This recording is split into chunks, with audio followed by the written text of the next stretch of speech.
Ultrasound has been demonstrated to detect as little as 20 cc of pleural fluid, while the chest radiography, the chest X-ray, will not reliably pick up less than 100 to 150 cc of fluid. Especially in the spine trauma patients, the chest X-ray on the AP film may miss the significant amount of fluid. As the hemothorax will layer out posteriorly, it will be very difficult to detect on X-ray film. For these reasons, the bedside ultrasound is more accurate way of diagnosing the pleural fluid. This video is a slide review how to perform ultrasound examination for detection of pleural effusion. Let's deep into it.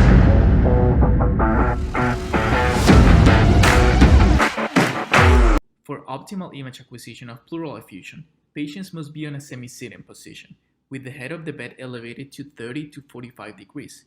This in order to have the fluid accumulate above the diaphragm over the posterior costophrenic angle, which is where we can see it better with ultrasound. We must use the phased array probe, and for protocol selection, we will focus on scanning over zone 2, which is located over the lateral chest at the level of the diaphragm, from the 7th to the 9th intercostal spaces between the mid and posterior axillary line.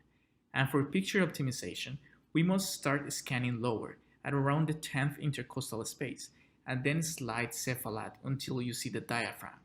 Then we can tilt or fan our probe such that you direct the ultrasound beam towards the patient's back or vertebra, thus scanning over the posterior area of the costophrenic angle where pleural fluid will accumulate. Now, what do we look for when suspecting pleural effusion? Well, of course we look for the effusion itself. This looks like a dark or anechoic but well-demarcated space immediately above the diaphragm, but we also look for the presence of spine sign and the absence of curtain sign. Let's see how these findings actually look. This is a 2D image of a zone 2 of a patient without pleural effusion. We see all the relevant structures labeled. However, what's important here is what we do not see. We don't see pleural effusion above the diaphragm, only the black shadow of a normal air-filled lung. Another thing that we do not see is the vertebral bodies above the level of the diaphragm, right? We see the black shadow of the vertebral bodies below the level of the diaphragm, immediately posterior to the liver, spleen, and kidneys, but we do not see them above the level of the diaphragm, mainly because the black shadow of the lung prevents us from seeing them. Of course they're there, we just can't see them. Now see the image on the right. Here we have a nice pleural effusion. The effusion is this dark, well-demarcated area just above the diaphragm that is surrounding the lung tissue. This lung is no longer a black shadow because it is not filled with air anymore. Instead, it looks sort of gray and white because it has been compressed by the effusion. This is an atelectatic lung. And what about the vertebral bodies above the diaphragm level that we cannot see on the normal image on the left? Now look at the image on the right. Do you see the vertebral bodies? Yes, these are the vertebral bodies, these black shadows. This is the spine sign, when we see the vertebral bodies above the level of the diaphragm.